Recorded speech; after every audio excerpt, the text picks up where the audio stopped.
4 നൂറ്റാണ്ടായി എല്ലാ വർഷവും നമ്മൾ ഒരേ രാമായണമാണ് പാരായണം ചെയ്യുന്നത്. രാമായണം മാറുന്നൊന്നുമില്ല. പക്ഷേ ഓരോ പാരായണവും ഓരോ പുതിയ അർത്ഥവും അനുഭൂതിയും അറിവും തരുന്നു എന്നതാണ് തുഞ്ചത്താചാര്യൻ്റെ അധ്യാത്മരാമായണം കിളിപ്പാട്ടിൻ്റെ സവിശേഷത. രാമായണോത്സവത്തിലെ പ്രഭാഷണ പരമ്പരയുടെ അവസാനത്തെ പ്രഭാഷണമാണ് നടക്കാനുള്ളത്. രാമായണത്തിൻ്റെ സമഗ്ര സൗന്ദര്യം എന്ന വിഷയത്തിൽ ഈ സദസ്സിന് യാതൊരു മുഖവുരയും ആവശ്യമില്ലാത്ത പ്രിയപ്പെട്ട ആലങ്കോട് ലീലാകൃഷ്ണനാണ് സംസാരിക്കുന്നത്. തുഞ്ചൻ ട്രസ്റ്റ് അംഗം കൂടിയായ അദ്ദേഹം കേരളത്തിലെ പ്രഭാഷണ വേദികളിൽ ഒരുപക്ഷെ ഇത്രയേറെ സ്വീകാര്യനായ ജനസമിതിയുള്ള ഒരു പ്രഭാഷകൻ വേറെ ഉണ്ടാകുമെന്ന് തോന്നുന്നില്ല. തുഞ്ചൻ സ്മാരക ട്രസ്റ്റ് അംഗത്തിന് സ്വാഗതം പറയുന്നത് ഒട്ടും ഉചിതമല്ല. ഏറെ സ്നേഹത്തോടെ അദ്ദേഹത്തെ പ്രഭാഷണത്തിനായി ക്ഷണിക്കുന്നു. ആദരണീയനായ ഡോക്ടർ കെ ശ്രീകുമാർ, സദസ്സിലുള്ള എല്ലാ നിലയ്ക്കും ചിരപരിചിതരായ പ്രിയപ്പെട്ട സുഹൃത്തുക്കളെ, സംപൂജ്യരായ ഗുരുജനങ്ങളെ, നമസ്കാരം. നേരത്തെ ശ്രീകുമാർ സൂചിപ്പിച്ചതുപോലെ ഞാൻ തുഞ്ചൻ പറമ്പിലൊരു പ്രഭാഷകനായിട്ടല്ല നിൽക്കുന്നത്. തുഞ്ചൻ പറമ്പിൻ്റെ നടത്തിപ്പിൻ്റെ ഭാഗമായിട്ട് കഴിഞ്ഞ 3.5 പതിറ്റാണ്ടായി സജീവമായി ഉള്ളൊരാളാണ്. അതിനു മുമ്പും 78-ൽ കോളേജിൽ പഠിക്കുന്ന കാലത്താണ് ആദ്യം ഇവിടുത്തെ ഉത്സവത്തിന് വന്നത്. അന്നു മുതൽ മുടങ്ങാതെ തുഞ്ചൻ പറമ്പിൽ വരികയും കവികളുടെ വിദ്യാരംഭത്തിൽ പങ്കെടുക്കുകയൊക്കെ ചെയ്യുന്ന ഒരാളാണ്. MT വന്നതിന് ശേഷമാണ് ഈ ട്രസ്റ്റിൻ്റെ ഭാഗമായത്.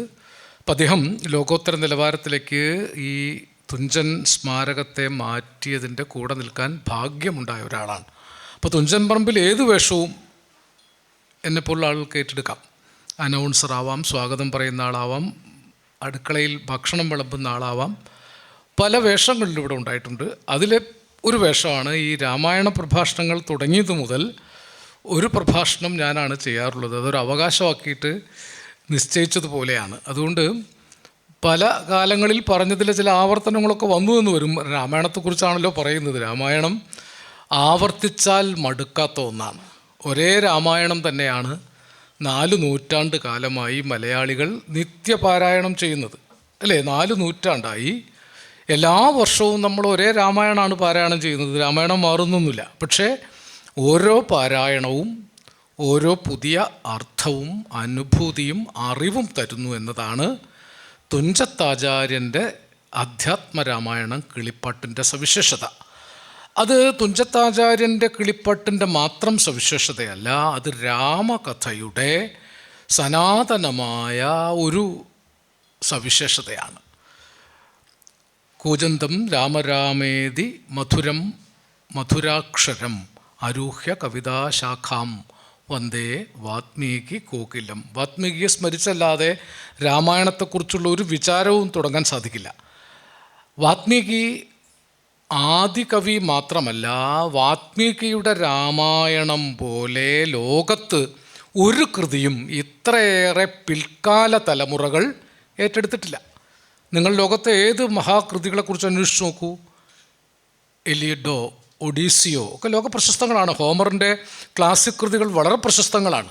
പക്ഷേ പിൽക്കാലത്ത് ഇത്രയേറെ തലമുറകൾ, സഹസ്രാബ്ദങ്ങൾ ഏറ്റെടുത്ത ഒരു കൃതി വാത്മീകിയുടെ രാമായണമല്ലാതെ മറ്റൊരു കൃതിയില്ല. ഞാനിത് വെറുതെ പറയുന്നതല്ല. നിങ്ങൾ അന്വേഷിച്ച് നോക്കൂ. ഏതെങ്കിലും ഒരു ലോക ക്ലാസിക് ഇത്രയേറെ തലമുറകളെ, ഭാരതത്തിലെ അനന്ത തലമുറകളെ, ഭാരതത്തിലെ മാത്രമല്ല, രാമായണം ഭാരതത്തിൻ്റെ മാത്രം കാവ്യമല്ല.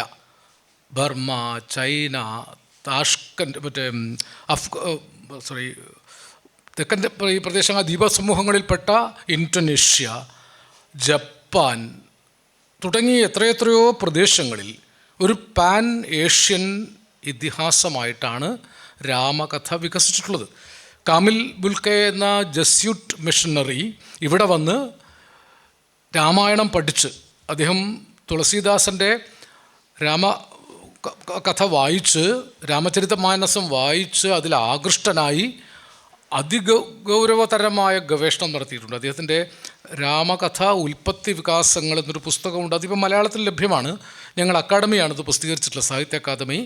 അഭയദേവ് എന്ന പഴയ എഴുത്തുകാരനാണിത് പരിഭാഷപ്പെടുത്തിയിട്ടുള്ളത്. രാമകഥ ഉൽപ്പത്തിയും വികാസവും എന്നാണ് അതിന് കാമിൽ ബുൽക്കെ കൽപ്പിച്ച പേരെങ്കിലും രാമകഥ ഉൽപ്പത്തി വികാസങ്ങൾ. അതിൽ കാമിൽ ബുൽക്കെ നടത്തിയ, പിൽക്കാലത്ത് രാമകഥയെക്കുറിച്ച് ഗവേഷണം നടത്തിയവരൊക്കെ പറഞ്ഞിട്ടുണ്ട് കാമിൽ ബുൽക്കയുടെ ഗവേഷണം വസ്തുനിഷ്ഠമാണ്. അദ്ദേഹത്തിന് പ്രത്യേകിച്ച് താല്പര്യങ്ങളൊന്നും ഉണ്ടായിരുന്നില്ല, ആ കൃതിയോടുള്ള താല്പര്യം മാത്രമായിരുന്നു.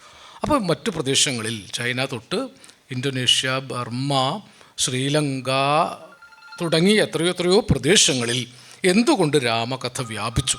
അപ്പോൾ രാമകഥയുടെ ഒരു സവിശേഷത, എഴുത്തച്ഛന് മുമ്പുള്ള രാമകഥയ്ക്ക് തന്നെ ആ സവിശേഷതയുള്ളത് അത് മാനുഷികതയെക്കുറിച്ചുള്ള അന്വേഷണമാണ്. വാൽമീകി രാമായണം ദൈവാവതാര കഥ പോലുമല്ല. ശ്രീരാമനെ ഈശ്വരനായിട്ട് വാൽമീകി സങ്കല്പിച്ചിട്ടില്ല. കൊന്വസ്മിൻ സമ്പ്രദം ലോകേ ഗുണവാൻ കശ്ച വീര്യവാൻ. ആരാണ് ലോകത്ത് ഗുണവാനും വീര്യവാനും മര്യാദാ പുരുഷോത്തമനുമായിട്ടുള്ളത് എന്ന ഒരു അന്വേഷണമാണ് വാൽമീകി നടത്തുന്നത്. സമ്പൂർണ്ണ മനുഷ്യൻ, പൂർണ്ണ നീതിമാനായ ധർമ്മചാരിയായ, മാനവികത എന്ന് നമ്മൾ ഇന്ന് പറയുന്ന മനുഷ്യൻ്റെ ഉത്തമ ഗുണങ്ങളുടെ പൂർണ്ണ വിളനിലമായ മനുഷ്യൻ ആരാണ് എന്നാണ് വാസ്തവത്തിൽ വാൽമീകി അന്വേഷിച്ചത്. അങ്ങനെയാണ് രാമനിലേക്ക് എത്തുന്നത്. രാമകഥ എഴുതിയ ആളാണ് വാൽമീകി, രാമകഥയിലെ ഒരു കഥാപാത്രവുമാണ് വാൽമീകി. അത് ഇന്ത്യൻ എപ്പിക്സിൻ്റെ മാത്രം സവിശേഷതയാണ്. വ്യാസൻ മഹാഭാരതം എഴുതിയ ആളുമാണ്, വ്യാസൻ മഹാഭാരതത്തിലെ ഒരു കഥാപാത്രവുമാണ്. ശ്രീരാമൻ വനവാസകാലത്ത് വാൽമീകി ആശ്രമത്തിൽ പ്രവേശിക്കുന്നുണ്ട്, അത് അധ്യാത്മരാമായണത്തിലും പറയുന്നുണ്ട്. അപ്പോൾ രാമകഥയ്ക്കകത്തും പുറത്തും നിന്നുകൊണ്ടാണ് വാൽമീകി ഈ കഥ എഴുതുന്നത്. വാസ്തവത്തിൽ മര്യാദാ പുരുഷോത്തമനും നീതിമാനും പരിപൂർണ മാനവനുമായ ഒരു മനുഷ്യനെക്കുറിച്ച് അന്വേഷിച്ച് ഒരുപക്ഷെ രാമനെതിരെ തന്നെയുള്ള കുറ്റപത്രമായിട്ടാണ് വാൽമീകി ആ കൃതി അവസാനിപ്പിക്കുന്നത്. നിറഗർഭിണിയായ ഭാര്യയെ കാട്ടിലുപേക്ഷിച്ച് ആ സീതയെ പരിപാലിക്കാൻ ഇടവന്ന് 2 കുഞ്ഞുങ്ങളെ പരിപാലിച്ച് താൻ എഴുതിയ രാമായണ കഥ ആ കുഞ്ഞുങ്ങളെ കൊണ്ട് തന്നെ രാമസദസ്സിൽ പാടിച്ച് ഒരു ചരിത്ര വിപ്ലവം വാൽമീകി ഉണ്ടാക്കുന്നുണ്ട്. അതുകൊണ്ട് മാത്രമല്ല, വാൽമീകി ആ കഥയിൽ നിബന്ധിച്ചിരിക്കുന്ന മാനുഷികത വളരെ പ്രധാനമാണ്.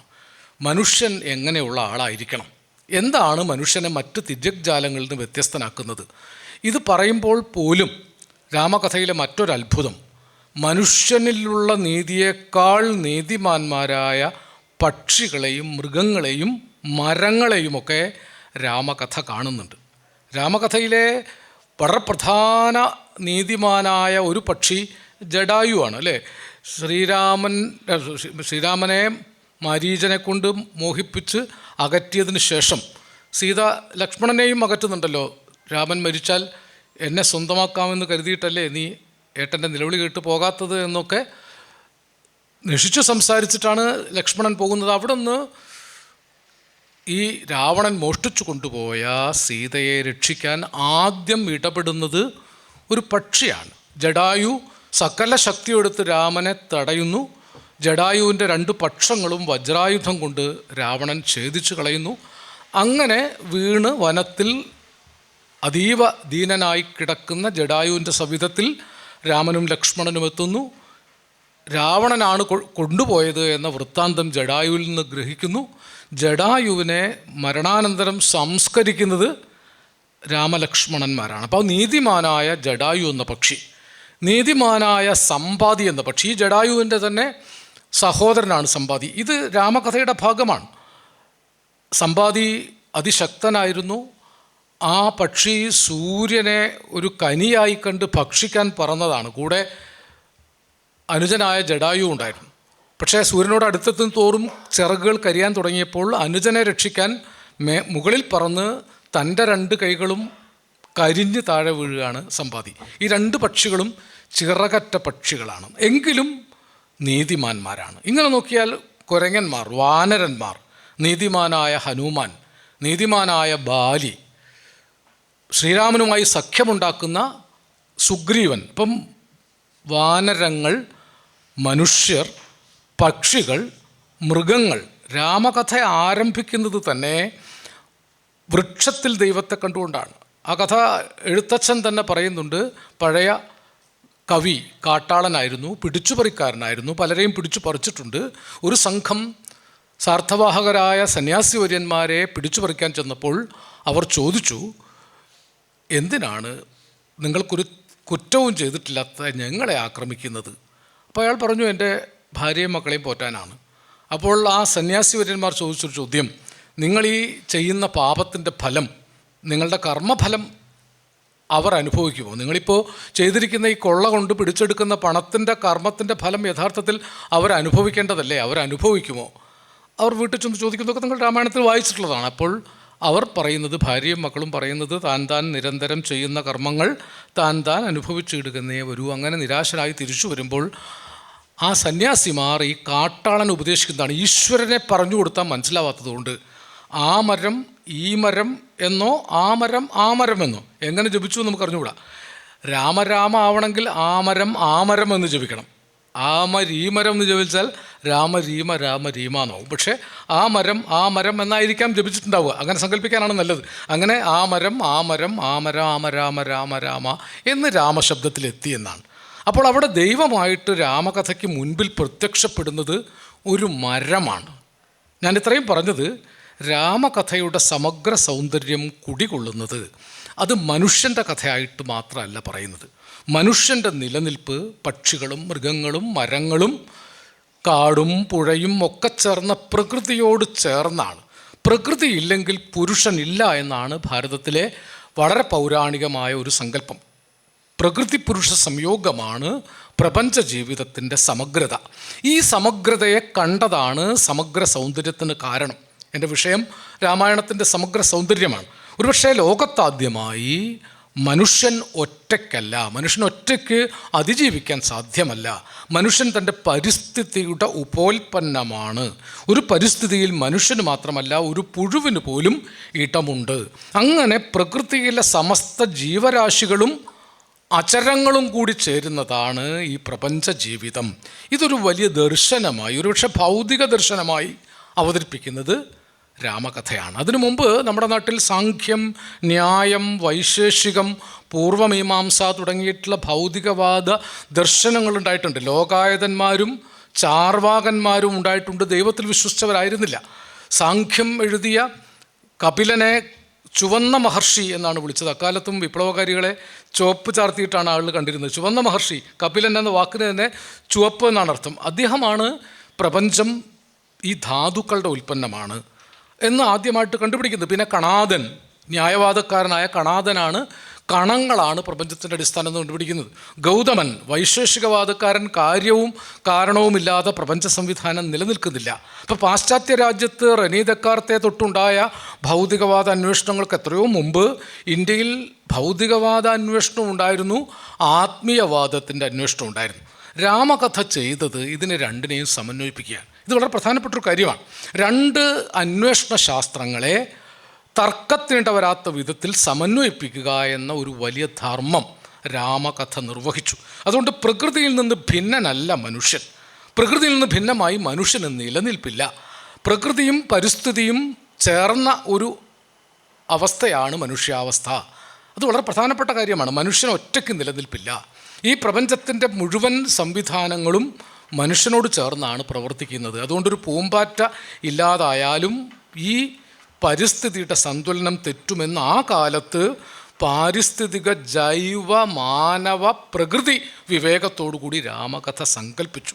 അതുകൊണ്ട് രാമകഥയിലെ പക്ഷികളും മൃഗങ്ങളും മനുഷ്യരും ചെടികളും മരങ്ങളും പുഴകളും ഗുഹനെപ്പോലുള്ള തോണിക്കാരനൊക്കെ തോണിക്കാരനൊക്കെ അതിലൊരു കഥാപാത്രമാകുന്നു. പിന്നീട് ഗുഹ രാഘവ സംവാദമൊക്കെ വളരെ ചർച്ചകൾക്ക് ഇടവരുത്തിയതാണ്. ആ അർത്ഥത്തിൽ രാമകഥ ഉണ്ടാക്കിയ സമഗ്രതയാണ് എൻ്റെ വിഷയം. അതായതുകൊണ്ട് ഈ സമഗ്രതയിൽ ഘടിപ്പിക്കുക. ഈ സമഗ്രതയാണ് രാമകഥയെ ലോകാധിവർത്തിയും കാലാധിവർത്തിയുമാക്കുന്നത്. ഇപ്പോൾ വാത്മീകി രാമായണത്തെ അല്ല തുഞ്ചത്താചാര്യൻ അവലംബിച്ചത് എന്ന് നമുക്കറിയാം. വാത്മീകി രാമായണം മാത്രമായിരുന്നില്ല, അത്ഭുത രാമായണം, ജൈന രാമായണം, ബുദ്ധരാമായണം തുടങ്ങി എത്രയോ രാമായണ കഥകൾ ഇന്ത്യയിലുണ്ടായിട്ടുണ്ട്. ആ കഥകളിൽ കുറച്ചൊക്കെ വ്യത്യാസങ്ങൾ കാണും, പക്ഷേ അടിസ്ഥാന രാമകഥയ്ക്ക് ഭേദമില്ല. അതിൽ പിൽക്കാലത്ത് ഭക്തിപ്രസ്ഥാന കാലത്തുണ്ടായ ഒരു കൃതിയാണ് അധ്യാത്മരാമായണം. അതിൻ്റെ കർത്താവ് ആരാണെന്ന് ഇതുവരെ നമുക്ക് മനസ്സിലായിട്ടില്ല. ഭക്തിപ്രസ്ഥാന കാലത്ത് ആ കഥയ്ക്ക് ആ ആഖ്യാനത്തിനൊരു സവിശേഷമായ ചരിത്ര പ്രസക്തി ഉണ്ടായിരുന്നു. ഭക്തി പോലും ഒരു പിടി സവർണ സമൂഹം കുത്തകയാക്കി വെച്ച കാലത്ത് ഏറ്റവും താഴെത്തട്ടിലുള്ളവർക്ക് കൂടി ഭക്തിയെ ജനാധിപത്യവൽക്കരിച്ച് നൽകാൻ വേണ്ടി ഇന്ത്യയിലുണ്ടായ അതിവിപുലമായൊരു പ്രസ്ഥാനമാണ് ഭക്തി പ്രസ്ഥാനം. അതിൽ കബീർദാസിനെ പോലെ, സൂർദാസിനെ പോലെ, ശങ്കർദാസിനെ പോലെ, തുളസീദാസിനെ പോലെയൊക്കെയുള്ള വിവിധ മേഖലകളിലുള്ള എഴുത്തുകാരും അന്വേഷകരും ഉണ്ടായിരുന്നു. പലരും താഴ്ന്ന ജാതിക്കാരായിരുന്നു, താഴ്ന്ന തൊഴിലുകൾ ചെയ്തവരായിരുന്നു. കബീർദാസ് ചെരുപ്പ് കുത്തിയായിരുന്നു. ചിലർ അതിലും താഴ്ന്ന ജോലികൾ ചെയ്തവരുണ്ട്.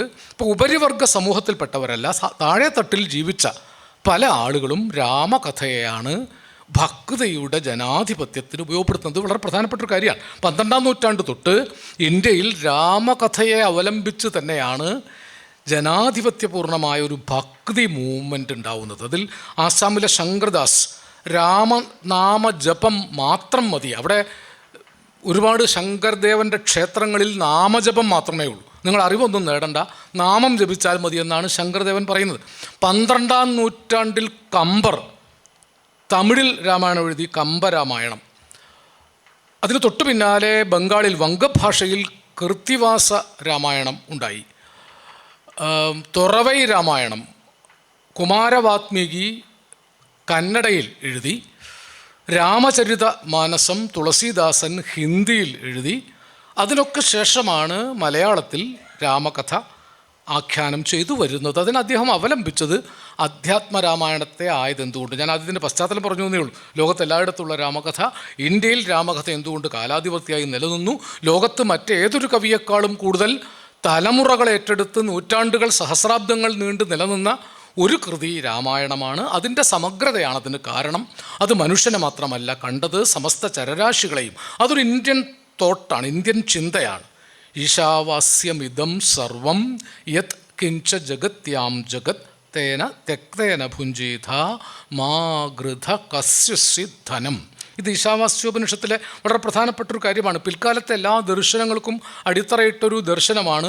ഈ കാണപ്പെട്ടതിൽ മുഴുവൻ ഈശം ഉണ്ട് എന്നാണ് പറഞ്ഞത്. ഈശം എന്ന ശബ്ദത്തിൽ നിന്നാണ് ഈശ്വരൻ. ഈശ്വരൻ എന്ന അപ്പോൾ അതിനർത്ഥമില്ല വാസ്തവത്തിൽ. ഈശ്വരനാവാം. ഈശം എന്നത് ഇപ്പോൾ ഭൗതികവാദികൾ പറയുന്നത് പോലെ ദ്രവ്യവുമാകാം. ഈ പ്രപഞ്ചം മുഴുവൻ. അതിന് ഉപനിഷത്കാരൻ ഒന്നുകൂടി പറഞ്ഞു, യത് കിഞ്ച ജഗത്യാം ജഗത്. ഈ ജഗത്ത് എന്തുകൊണ്ടൊക്കെയാണോ നിർമ്മിച്ചിരിക്കുന്നത് അതൊക്കെ ഈശം കൊണ്ടാണ്. എന്നിട്ട് പറയുന്നു തേന തെക്തേന ഭുഞ്ചീത, ത്യജിച്ചുകൊണ്ടേ ഭുജിക്കാവൂ. മാ ഗൃധ കസ്യുസ്യ ധനം, മറ്റൊരാളുടെ ധനം പിടിച്ചു പറിക്കരുത്, മോഹിക്കരുത്. ഇതെല്ലാം എൻ്റേതാണെന്ന് വിചാരിക്കരുത്. ത്യജിച്ചുകൊണ്ട് ഭുജിക്കണം എന്ന് പറഞ്ഞാൽ നമുക്കറിയാവുന്നൊരു കാര്യമാണ്. എപ്പോഴും വിട്ടുപോകേണ്ടതാണ് ഈ ഭൗതിക ജീവിതം. അതുകൊണ്ട് സമ്പത്ത് പിടിച്ചു പറിക്കാനോ മറ്റുള്ളവരെ ഉപദ്രവിച്ച് സമ്പത്ത് വർദ്ധിപ്പിക്കാനോ ശ്രമിക്കരുത് എന്ന് ഉപനിഷത്ത് കാലം മുതൽക്കുള്ള ഒരു ചിന്തയാണ്. ആ ചിന്തയാണ് ഒരുപക്ഷെ വാത്മീകിയും പറഞ്ഞത്. എഴുത്തച്ഛൻ അതിന് ഭക്തിയെ കൂട്ടുപിടിച്ചു. കാരണം അന്ന് ഭക്തി പോലും സാധാരണക്കാർക്ക് ലഭ്യമായിരുന്നില്ല. അതുകൊണ്ട് രാമകഥ ഈശ്വര കഥയായിട്ടാണ് എഴുത്തച്ഛൻ പറഞ്ഞത്. എഴുത്തച്ഛൻ അതിന് ചരിത്രപരമായ ഒരു ന്യായമുണ്ട്. കാരണം വിശ്വാസത്തിൽ അധിഷ്ഠിതമായാലേ പാമരന്മാർ അത് സ്വീകരിക്കുകയുള്ളൂ. നമുക്കറിയാവുന്ന കാട്ടിൽ മരം മുറിക്കരുത് എന്ന് ഒരുപക്ഷെ പറഞ്ഞാൽ എല്ലാവരും മരം മുറിക്കും. പാമ്പൻ കാവിൽ ധാരാളം മരങ്ങൾ, കാവുകളിൽ ധാരാളം മരങ്ങൾ, കാവിലെ മരം മുറിക്കരുത്, ദൈവകോപം ഉണ്ടാവും എന്ന് പറഞ്ഞാൽ ആ മരം മുറിക്കില്ല. അപ്പോൾ വിശ്വാസത്തിൽ പ്രപഞ്ച സംരക്ഷണത്തിനൊരു സാധ്യത കൂടുതലാണെന്ന് എഴുത്തച്ഛൻ ദീർഘവീക്ഷണത്തോടു കൂടി കണ്ടു. ഇപ്പോൾ വാത്മീകിയുടെ കാലമല്ല. വാത്മീകിയുടെ കാലത്ത് ഞാൻ പറഞ്ഞതുപോലെ കപിലനും കണാദനും ഗൗതമനും ഒക്കെ ഉണ്ടായ കാലമാണ്. ഏതായിരുന്നാലും വേദകാലത്തല്ല വാത്മീകി ഉണ്ടായിട്ടുള്ളത്, വേദകാലത്തിന് ശേഷമാണ്. അപ്പോൾ ആ കാലത്ത് കുറേ കൂടി യുക്തി ചിന്ത വ്യാപിച്ചൊരു പ്രദേശമാണ്. ബുദ്ധൻ ദൈവത്തെക്കുറിച്ച് പറഞ്ഞിട്ടില്ല, ദൈവമില്ലാത്ത ധർമ്മത്തെക്കുറിച്ചാണ് പറഞ്ഞത്. വർദ്ധമാന മഹാവീരനും ദൈവത്തെക്കുറിച്ച് പറഞ്ഞിട്ടില്ല. പക്ഷേ എഴുത്തച്ഛൻ അഭിസംബോധന ചെയ്ത ജനത ദൈവം പോലുമില്ലാതെ ഏഴകളും അനാഥരും ദുഃഖിതരുമായി കഴിയുന്നവരായിരുന്നു. അതുകൊണ്ട് രാമൻ ഈശ്വരനാണ് എന്ന് അദ്ദേഹം സ്ഥാപിച്ചു. അദ്ദേഹം കൃത്യമായിട്ട് അതിൽ പറയുന്നുണ്ട്, രാമനാകുന്നത് സാക്ഷാൽ മഹാവിഷ്ണു, താമരസാക്ഷനാം ആദിനാരായണൻ, ലക്ഷ്മണനായത് അനന്തൻ, ജനകജ ലക്ഷ്മി ഭഗവതി മോഹമായ പര. വളരെ കൃത്യമായി പറഞ്ഞിട്ടാണ് രാമനാകുന്നത് മഹാവിഷ്ണുവാണ്, താമരസാക്ഷനായ ആദിനാരായണനാണ്, ലക്ഷ്മണൻ അനന്തനാണ്, ലക്ഷ്മി ഭഗവതിയാണ് സീത. അവരുടെ കഥയാണ് പറയുന്നത്, അവതാര കഥയാണ്. അതുകൊണ്ട് ഈ കഥ ഒരുപക്ഷെ വിശ്വാസികളെ അഡ്രസ്സ് ചെയ്യാനാണ് അദ്ദേഹം ഉപയോഗിച്ചത്. കാരണം വിശ്വാസം സ്വാതന്ത്ര്യത്തിലേക്കുള്ള വഴിയാക്കേണ്ടത് എഴുത്തച്ഛനെ സംബന്ധിച്ച് ആവശ്യമായിരുന്നു. വിശ്വാസം മാത്രമായിരുന്നു അന്ന് സ്വാതന്ത്ര്യത്തിലേക്ക് ഒരു വഴിയായിട്ട് നിന്നിരുന്നത്. അപ്പോൾ എല്ലാവരെയും വിശ്വാസത്തിലേക്ക് കൊണ്ടുവരും. അവിടെ തുഞ്ചത്ത് എഴുത്തച്ഛൻ നമ്മുടെ നാട്ടിൽ ചെയ്ത ഏറ്റവും വലിയൊരു സേവനം ജാതി നാമാദികൾക്കല്ല ഗുണഗണം, അത് അദ്ദേഹത്തിൻ്റെ വരികളാണ്. ജാതി നാമാദികൾക്കല്ല ഗുണഗണം, ജാതിയോ പേരോ മതമോ അല്ല മനുഷ്യൻ്റെ ഗുണത്തിന് അടിസ്ഥാനം, അത് മാനവികതയാണ്. സാക്ഷാൽ വാത്മീകി അന്ന് നിർവചിച്ച മാനവികതയെ 16-ാം നൂറ്റാണ്ടിലെ സാഹചര്യത്തിൽ പുനർനിർവചിക്കുകയാണ് എഴുത്തച്ഛൻ ചെയ്യുന്നത്. അദ്ദേഹം തന്നെ അതിൽ പറയുന്നുണ്ട്, രാമായണങ്ങൾ പലതും കവിവര രാമോദമോട് പറഞ്ഞു കേൾപ്പുണ്ടു ഞാൻ, ജാനകിയോട് കൂടാതെ രഘുവരൻ കാനനവാസത്തിനെന്നു പോയിട്ടുള്ളൂ. ഇതെന്തൊരു നാടകമാണെന്ന് ആലോചിച്ചു. രാമായണ കഥയ്ക്കുള്ളിൽ സീത രാമനോട് പറയാണ്, ഞാൻ കാട്ടിലേക്ക് വരാമെന്ന് പറഞ്ഞപ്പോൾ, ഇല്ല എന്നെ കൊണ്ടുപോകാൻ പറ്റില്ല, നീ അച്ഛനമ്മമാരെ ശുശ്രൂഷിച്ചോടെ ഇരുന്നോളൂ എന്ന് പറഞ്ഞപ്പോൾ സീത ഒരു എതിർവാദം പറയുന്നത്, ഞാൻ രാമായണം പലതും കേട്ടിട്ടുണ്ട്. രാമായണത്തിലെ നായിക പറയാണ്, രാമായണങ്ങൾ പലതും കവിവര രാമോദമോട് പറഞ്ഞു കേൾപ്പുണ്ട് ഞാൻ, ജാനകിയോട് കൂടാതെ രഘുവരൻ കാനനവാസത്തിനെന്നു പോയിട്ടുള്ളൂ. ഏത് രാമായണത്തിലാണ് ശ്രീരാമൻ സീതയെ കൂടാതെ കാനനവാസത്തിന് പോയിട്ടുള്ളത് എന്ന് രാമായണത്തിലെ സീതയെ കൊണ്ട് തന്നെ ചോദിപ്പിക്കുന്നുണ്ട് എഴുത്തച്ഛൻ. എഴുത്തച്ഛൻ്റെ സമഗ്രത ആ സൗന്ദര്യ നിർമ്മിതിയാണ്.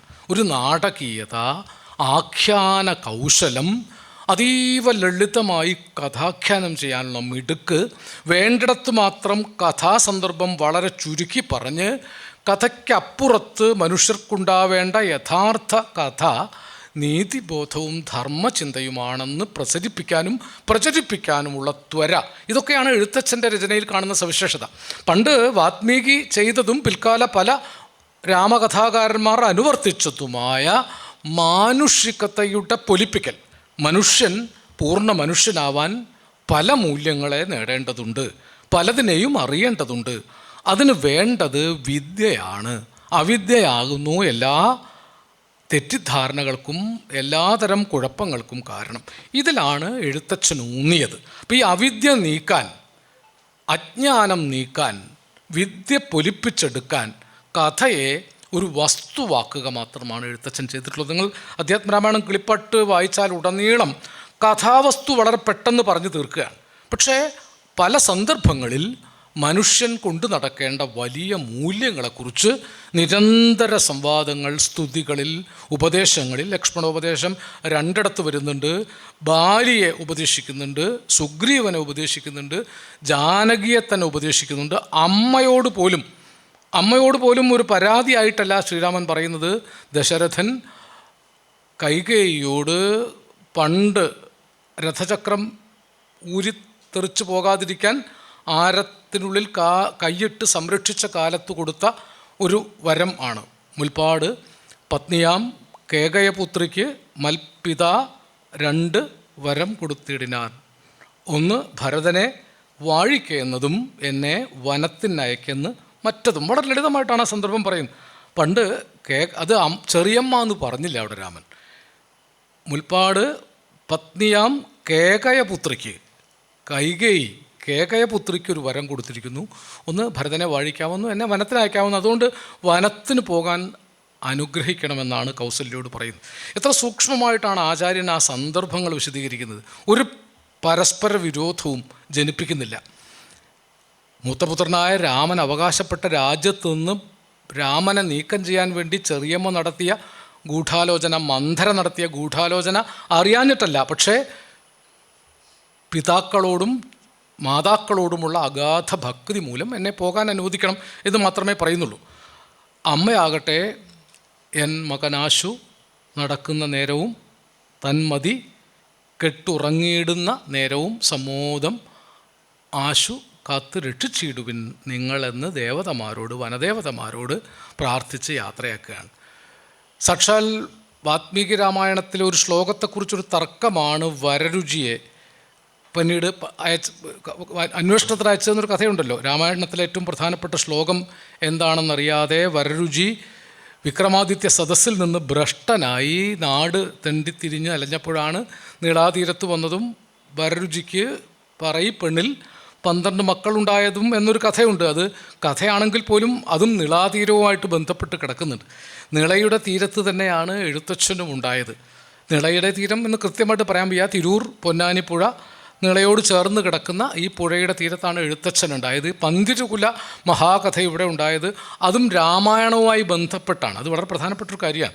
രാമായണത്തിലെ പ്രധാനപ്പെട്ട ശ്ലോകം ഏതാണെന്നറിയാതെ തെണ്ടിത്തിരിഞ്ഞ് നിളാതീരത്തെ ഒരു മരച്ചുവട്ടിൽ കിടക്കുമ്പോൾ വനദേവതമാർ പറയുന്നത് വരരുചി കേൾക്കാൻ ഇടവരികയാണ്. ഒരു വിഡ്ഢിയായ വരരുചി കണ്ടില്ലേ, രാമായണത്തിലെ ഏറ്റവും പ്രധാനപ്പെട്ട ശ്ലോകം ഏതാണെന്നറിയാതെ തെണ്ടി നടക്കുകയാണ്.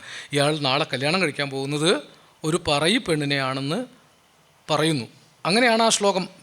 രാമം ദശരഥം വിദ്ധിം മാം വിദ്ധി ജനകാത്മജം അയോധ്യാം അടവിം വിദ്ധിം ഗച്ഛ താത യഥാസുഖം. അതിൻ്റെ വിശദീകരണമാണ് എൻ മകനാശു നടക്കുന്ന നേരവും അങ്ങനെയല്ല പറഞ്ഞെന്ന് മാത്രമേ ഉള്ളൂ. രാമനെ ദശരഥനായി കണക്കാക്കിക്കൊള്ളുവാനാണ് ലക്ഷ്മണനോട് പറയുന്നത്. മാം വിദ്ധി ജനകാത്മജം, ലക്ഷ്മണനോടുള്ള ഉപദേശമാണ്. ജനകയെ അമ്മയായിട്ട്, ജനകാത്മജയെ ജാനകിയെ അമ്മയായിട്ട് കണക്കാക്കണം. അയോധ്യാം അടവിം വിദ്ധി, കാട് അയോധ്യയാണെന്ന് വിചാരിക്കണം. ഗച്ഛ താത യഥാസുഖം. വളരെ സൂക്ഷ്മമാണ് അതിൻ്റെ ദർശനം. നിങ്ങൾ കാട്ടിലാണെങ്കിലും കാട്ടിനെ നിങ്ങൾക്ക് അയോധ്യയാക്കാം. നിങ്ങൾക്ക് വേണ്ടപ്പെട്ടവരെ അച്ഛനമ്മമാരുടെ സങ്കല്പത്തിൽ ഇരുത്താം. ഇങ്ങനെ സൂക്ഷ്മമായി പറഞ്ഞ അതിൻ്റെ ഒരു തുടർച്ചയാണ് വരരുചി ഇവിടെ വന്നതും. വരരുചിക്ക് 12 മക്കളുണ്ടായത് 12 കുലക്കാരാണ്, 12 ജാതിക്കാരാണ്. മേഴത്തോൾ അഗ്നിഹോത്രി, രചകൻ, ഉളിയനൂർ തച്ചൻ, പിന്നെ വള്ളോൻ, വൈലക്കുന്നിലപ്പൻ, വടുതലമരുവും നായർ, കാരക്കൽ മാതാ, നേരെ നാറാണഭ്രാന്തൻ, ഉടൻ അകവൂർ ചാത്തനും പാക്കനാരും, ചെമ്മേക്കേൾ ഉപ്പുകൂറ്റൻ, പെരിയ തിരുവരങ്ങത്തെഴും പാണനാരും. അക്കാലത്ത് 16 നൂറ്റാണ്ട് മുമ്പ് കേരളത്തിലുണ്ടായിരുന്ന വിവിധ ഗോത്രങ്ങളിൽപ്പെട്ടവരൊക്കെ ഒരമ്മയുടെ മക്കളാണെന്നാണ് അന്ന് ഈ പന്തിരുകുല കഥ പറയുന്നത്. ഒരു പ്രധാനപ്പെട്ട സങ്കല്പമാണ്. അച്ഛൻ മഹാബ്രാഹ്മണനായ വരരുചിയാണ്, അമ്മ പറയിപ്പെണ്ണുമാണ്. നോക്കൂ, 16 നൂറ്റാണ്ട് മുമ്പ് മഹാബ്രാഹ്മണനും പറയരും തമ്മിലുള്ള അകൽച്ച ഇല്ലാതാക്കുകയാണെങ്കിൽ, ജാതീയമായ അകൽച്ച ഇല്ലാതാക്കാൻ സങ്കല്പിച്ചൊരു കഥയാണ്. ഈ ജാതിക്കാരൊക്കെ പാക്കനാർ, ഒരുപക്ഷെ വളരെ മഹാനായ ദാർശനികനായ ഒരു പുത്രനാണ് പാക്കനാർ.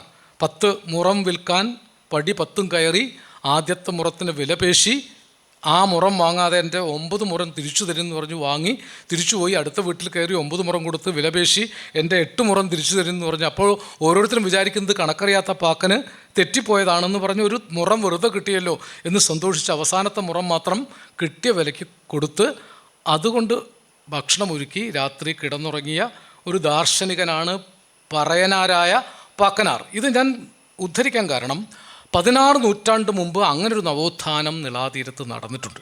അതുകൊണ്ടാണ് നിളാതീരത്ത് തന്നെ എഴുത്തച്ഛനെ പോലൊരാൾ ഉണ്ടാകുന്നത്. ജാതി നാമാദികൾക്കല്ല ഗുണഗണം, ജാതി അല്ല മനുഷ്യനെ വിലയിരുത്താൻ ഉപയോഗിക്കേണ്ടത്. നാമം, പേരോ മതമോ മറ്റൊരു വിഭാഗീയതയും മനുഷ്യന് മാനദണ്ഡമാകരുത്. ഇത് എഴുത്തച്ഛൻ കണ്ടുപിടിക്കുന്നതല്ല. അത് ഭാരതത്തിൽ നേരത്തെ ഉണ്ടായിരുന്നു, നിളാതീരത്തിൻ്റെ ഒരു സംസ്കൃതിയിൽ. കുഞ്ചൻ നമ്പ്യാരൊക്കെ എത്രയോ തവണ അത് പറയുന്നുണ്ട്. കുഞ്ചൻ നമ്പ്യാർ ഭ്രഷ്ടനാക്കപ്പെട്ടപ്പോഴാണ് പറയൻ്റെയും ഓട്ടൻ്റെയും ശീതങ്കൻ്റെയും തുള്ളലുകൾ എഴുതുന്നത്. അമ്പലത്തിൽ പറയൻ തുള്ളലും ശീതങ്കൻ തുള്ളലും ഓട്ടൻ തുള്ളലുമാണ് കളിക്കുന്നത്. ആ കാലത്തെ 3 കീഴാള സമുദായങ്ങളായിരുന്നു 18-ാം നൂറ്റാണ്ടിൽ പറയനും ശീതങ്കനും ഓട്ടനും. അവരുടെ തുള്ളലിനെ അക്കാലത്ത് ക്ഷേത്രപ്രവേശനം ചെയ്യിക്കുന്നുണ്ട്.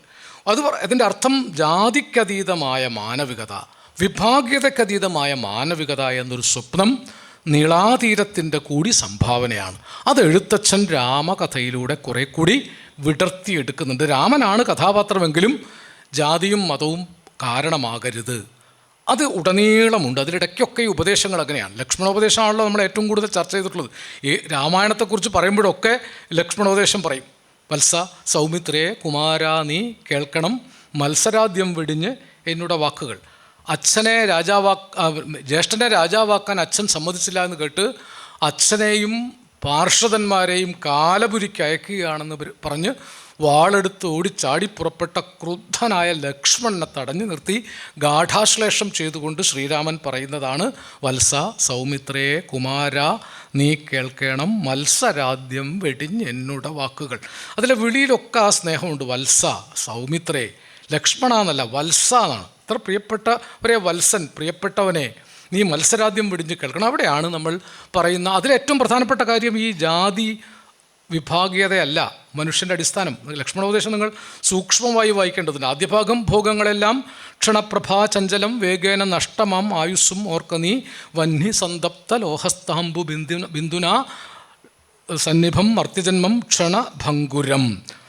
ചുട്ടുപഴുത്ത ലോഹത്തകിടിലൊരു തുള്ളി വെള്ളം വീഴുന്നത് പോലെ ചീ എന്നൊരു ശബ്ദത്തോടു കൂടി ഇല്ലാതാകുന്നതാണ് മർത്യജീവിതം. അത് ക്ഷണഭങ്കുരമാണ്, വളരെ ക്ഷണികമാണ്. അതുകൊണ്ട് അടുത്ത വരിയിലാണ് പറയുന്നത്, ചക്ഷുശ്രവണ ഗളസ്ഥമാം ദർദുരം ഭക്ഷണത്തിന് അപേക്ഷിക്കുന്നത് പോലെ കാലാഹിന പരിഗ്രസ്തമാം ലോകവും ആലോല ചേതസ ഭോഗങ്ങൾ തേടുന്നു. നമ്മുടെ ജീവിതം വളരെ നിസ്സാരമാണ്.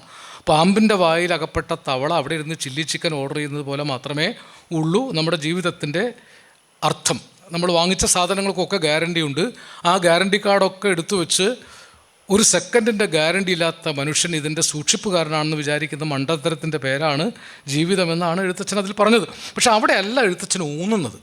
അടുത്ത വരികളിലേക്ക് പോകുമ്പോൾ ബ്രാഹ്മണോഹം നരേന്ദ്രോഹം ആഢ്യോഹം എന്ന ആമ്രേഡിതം കലർന്നിടും ദശാന്തരെ, ജന്തുക്കൾ ഭക്ഷിച്ച് കാഷ്ടിച്ചു പോകിലാം, വെന്ത് വെണ്ണീറായി ചമഞ്ഞു പോയിടിലാം, നന്നല്ല ദേഹം നിമിത്തം മഹാമോഹം. നമ്മളതിൻ്റെ വേദാന്തം മാത്രമേ മനസ്സിലാക്കാറുള്ളൂ.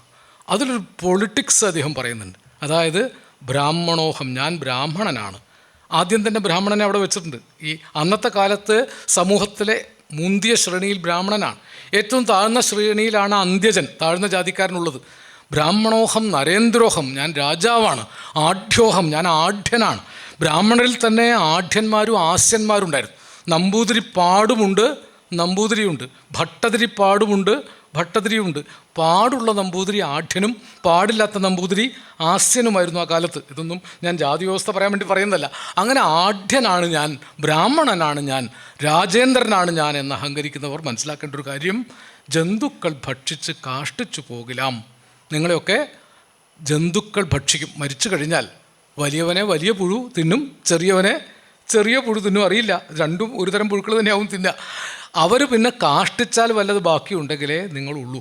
അല്ലെങ്കിൽ വെന്ത് വെണ്ണീറായി ചമഞ്ഞ്, രണ്ടും പറയും.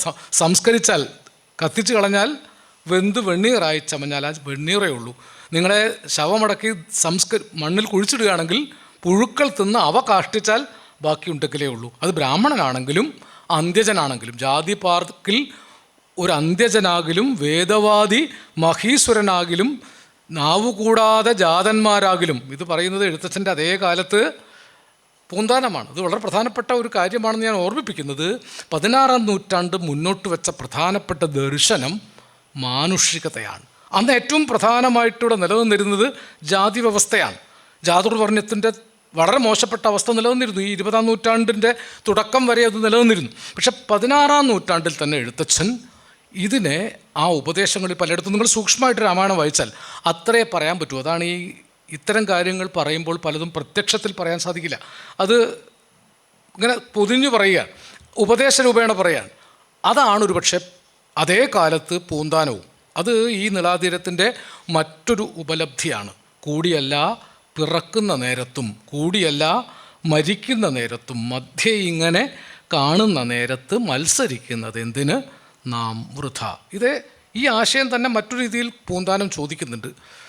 കണ്ടങ്ങിരിക്കും ജനങ്ങളെ കണ്ടില്ലെന്ന് വരുത്തുന്നതും ഭവാൻ, 2-4 ദിനം കൊണ്ടൊരുത്തനെ തണ്ടിലേറ്റി നടത്തുന്നതും ഭവാൻ, മാളിക മുകളേറിയ മന്നൻ്റെ തോളിൽ മാറാപ്പ് കയറ്റുന്നതും ഭവാൻ. വളരെ ലളിതമായ ഭാഷയിലാണ്. ഇപ്പോൾ എഴുത്തച്ഛനും പൂന്താനവും തമ്മിലുണ്ടാകുന്ന ഒരു ആശയ സംവാദം നേർക്കുനേരെയല്ല.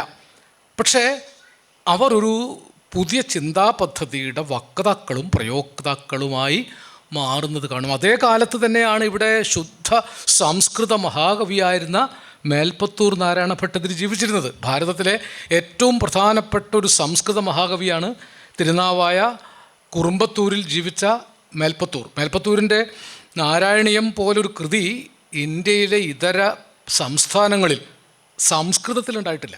ഇന്ത്യയിലുണ്ടായ ഏറ്റവും പ്രധാനപ്പെട്ട സംസ്കൃത കാവ്യമാണ്. ഇന്നും നമ്മൾ ആലോചിക്കുമ്പോൾ അതിൻ്റെ അർത്ഥവ്യാപ്തി വളരെ വലുതാണ്. സാന്ദ്രാനന്ദാവബോധാത്മകമനുപമിതം കാലദേശാവധിഭ്യം നിർമുക്തം നിത്യമുക്തം നിഗമ ശതസഹസ്രേണ നിർഭാസ്യമാനം അസ്പഷ്ടം ദൃഷ്ടമാത്രേ പുനരുരു പുരുഷാർത്ഥാത്മകം ബ്രഹ്മതത്വം തത്താവദ്ഭാതി സാക്ഷാൽ ഗുരുപവനപുരേ ഹന്തഭാഗ്യം ജനാനാം. സൂക്ഷ്മമായിട്ടാണ്. സാന്ദ്രാനന്ദമാണ് ഈ ആനന്ദം, ഈ ഈശ്വരാവബോധം അവബോധാത്മകമാണ്. അവബോധമില്ലാത്ത ഭക്തി കൊണ്ട് പ്രയോജനമില്ല. കാലദേശങ്ങൾക്ക് നിത്യമുക്തമാണ്, കാലവും ദേശവും അതിനെ ബാധിക്കുന്നില്ല. നിഗമ ശതസഹസ്രേണ നിർഭാസ്യമാൻ, ഓരോ തലത്തിലും അത്യന്തം സൂക്ഷ്മമായ യുക്തി വെച്ചിട്ടാണ്. അത് അവസാനം വാതരോഗം മാറി എന്നാണല്ലോ കഥ. അവസാനത്തെ പറയുന്നില്ലേ, അജ്ഞാത്വാ തേ മഹത്വം യദിഹ നിഗദിതം വിശ്വനാഥ ക്ഷമേധ സ്തോത്രം ചൈതൽ സഹസ്രോത്തരമധികതരം ത്വൽപ്രസാദായ ഭൂയാദ്വേഥാ നാരായണീയം ശ്രുതിഷു ച ജനുഷാം സ്തുത്യതാ വർണ്ണനേന സ്ഫീതം ലീലാവതാരൈ രിതം ഇഹ കുരുതാം ആയുരാരോഗ്യ സൗഖ്യം. ആയുരാരോഗ്യ സൗഖ്യം ഉണ്ടാക്കുന്ന ഈ നാരായണീയം എഴുതാൻ അദ്ദേഹം ഉപദേശം തേടി വന്നത് എഴുത്തച്ഛൻ്റെ അടുത്താണെന്നാണ് കഥ.